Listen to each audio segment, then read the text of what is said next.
Hi hello friends, welcome back to Mr and Mrs Lakshmi Arun vlogs. ಹೇಗಿದ್ದೀರಿ ಎಲ್ಲರೂ? ನಾವು ಚೆನ್ನಾಗಿದ್ದೀವಿ, ನೀವು ಕೂಡ ತುಂಬಾ ಚೆನ್ನಾಗಿದ್ದೀರಾ ಅಂತ ಭಾವಿಸ್ತೀನಿ. ಎಲ್ಲರಿಗೂ ಆಯುಧ ಪೂಜೆ ಮತ್ತು ದಸರಾ ಹಬ್ಬದ ಹಾರ್ದಿಕ ಶುಭಾಶಯಗಳು. ಇದು ಆಯುಧ ಪೂಜೆ ಮತ್ತು ದಸರಾ ಹಬ್ಬದ ವ್ಲಾಗ್ ಆಗಿರುತ್ತೆ. ಆಯುಧ ಪೂಜೆ ದಿನ ಬೆಳಗ್ಗೆನೇ ನಮ್ಮ ಅಕ್ಕ ಗುಡ್ಡೆ ಮಾಂಸ ತಂದು ಕೊಟ್ಟಿದ್ರು. ಗುಡ್ಡೆ ಮಾಂಸ ಅಂತ ಹೇಳಿದ್ರೆ ಗೊತ್ತಿರುತ್ತೆ, ಸುಮಾರು ಜನಕ್ಕೆ ಆಗಿನ ಕಾಲದವರೆಲ್ಲನೂ ಜಾಸ್ತಿ ಇದನ್ನು ತಿಂತಾಯಿದ್ರು. ಅಂದರೆ ದೇವ್ರಿಗೆ ಮರಿ ಹೊಡಿತಾರಲ್ವ, ಅದರಲ್ಲಿ ಗುಡ್ಡೆ ಮಾಂಸ ಎಲ್ಲ ರೀತಿ ಮಿಕ್ಸು, ತಲೆ, ಕಾಲು, ಬೋಟಿ ಮತ್ತು ಕುರಿ ಮಾಂಸ ಎಲ್ಲನೂ ಒಂದೇ ಗುಡ್ಡೆಯಲ್ಲಿ ಕೊಡ್ತಾರೆ. ಅದು ಬೆಳಗ್ಗೆನೇ ತಂದು ಕೊಟ್ಟಿದ್ರು. ಸಾಮಾನ್ಯವಾಗಿ ಗುಡ್ಡೆ ಮಾಂಸ ಎಲ್ಲ ಕಡೆ ಸಿಗೋದಿಲ್ಲ. ಈ ರೀತಿ ಹೊಸ್ತಡ್ಕೋ ಇರೋ ದಿನ ಮಾತ್ರ ಸ್ವಲ್ಪ ಜನ ಚೀಟಿ ಹಾಕಿ ತಗೊಳ್ತಾರೆ. ನಾನು ಬೆಳಗ್ಗೆ ಮನೆಯಲ್ಲಿ ಪೂಜೆ ಮುಗಿಸ್ಕೊಳ್ಳೋಷ್ಟೊತ್ತಿಗೆ ಅಮ್ಮ ಚಿಕನ್ ಕರಿನೋ ದೋಸೆ ಮಾಡಿದರು ಬ್ರೇಕ್ಫಾಸ್ಟ್ಗೆ. ತುಂಬ ಯಮ್ಮಿಯಾಗಿತ್ತು.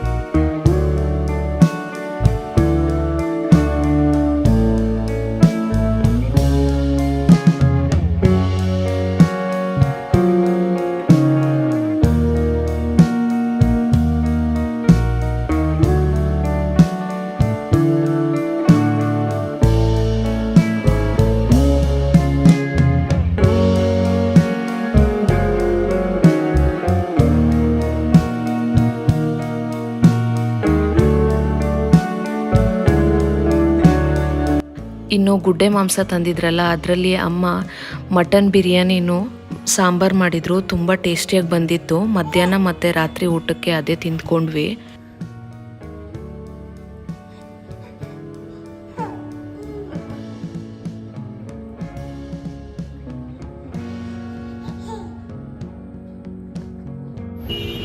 ಇನ್ನು ದಸರಾ ಹಬ್ಬದ ದಿನ ಶಾಪಿಂಗ್ ಹೋದರೆ ರೇಟ್ಗಳು ಕೇಳೋದೇ ಬೇಡ.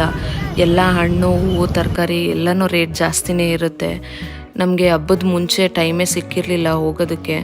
ಆಫೀಸ್ ಪೂಜೆ ಇತ್ತಲ್ವ, ಅದಕ್ಕೋಸ್ಕರ ಸಾಯಂಕಾಲ ಹಾಗೆ ಶಾಪಿಂಗ್ ಮಾಡಿಕೊಂಡು ಆಫೀಸ್ಗೆ ಹೋಗೋಣ ಪೂಜೆ ಮಾಡೋದಕ್ಕೆ ಅಂತ ಅಂದ್ಕೊಂಡ್ವಿ.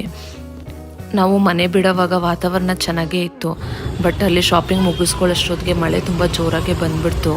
ಎಲ್ಲ ಐಟಮು ತೊಗೊಂಡೋಗೋಷ್ಟೊತ್ತಿಗೆ ಸ್ವಲ್ಪ ಲೇಟಾಗೋಯ್ತು. ಎಲ್ಲನೂ ಒಂದೇ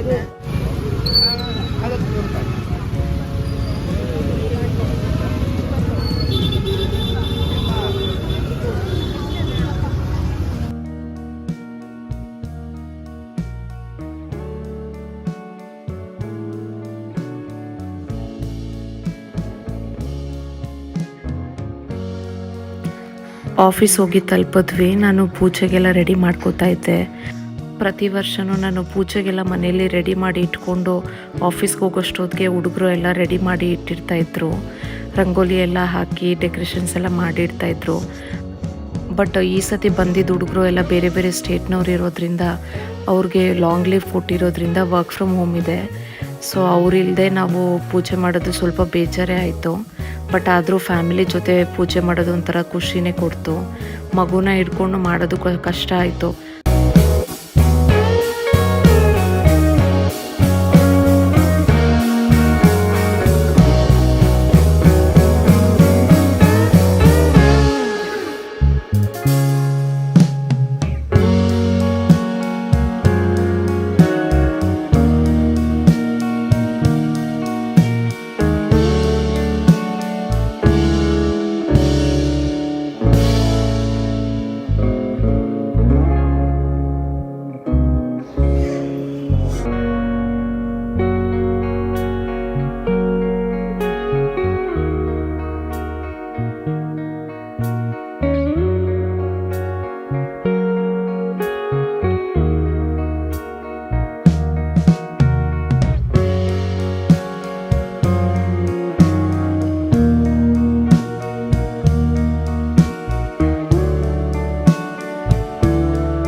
ಹೋದ ವರ್ಷ ದಸರಾ ಪೂಜೆಯಲ್ಲಿ ನನ್ನ ಮಗ ಹೊಟ್ಟೆಲಿದ್ದ, ಈ ವರ್ಷ ಪಾಪು ನಮ್ಮ ಜೊತೆಲಿದ್ದಾನೆ ಅನ್ನೋದು ಖುಷಿ.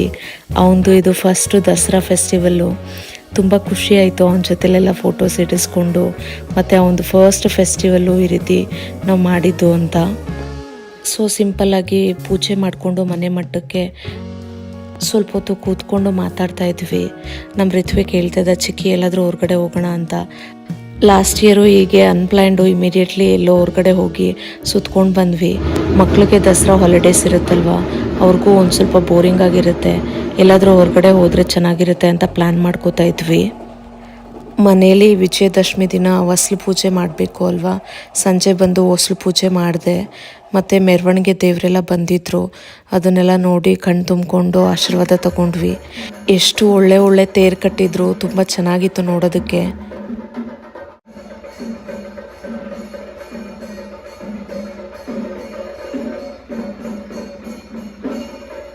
ನಮ್ಮ ದಸರಾ ಆಚರಣೆ ಈ ರೀತಿಯಾಗಿತ್ತು. ಈ ವ್ಲಾಗು ನಿಮಗೆ ಇಷ್ಟ ಆಗಿದೆ ಅಂತ ಬಯಸ್ತೀನಿ ಫ್ರೆಂಡ್ಸ್. ಈ ವ್ಲಾಗು ನಿಮಗೆ ಇಷ್ಟ ಆಗಿದ್ದರೆ ದಯವಿಟ್ಟು ಒಂದು ಲೈಕ್ ಮಾಡಿ, ಶೇರ್ ಮಾಡಿ, ಮತ್ತು ನಿಮ್ಮ ಅಭಿಪ್ರಾಯನ ಕಮೆಂಟ್ ಮಾಡಿ. Thank you for watching. Will catch you next vlog.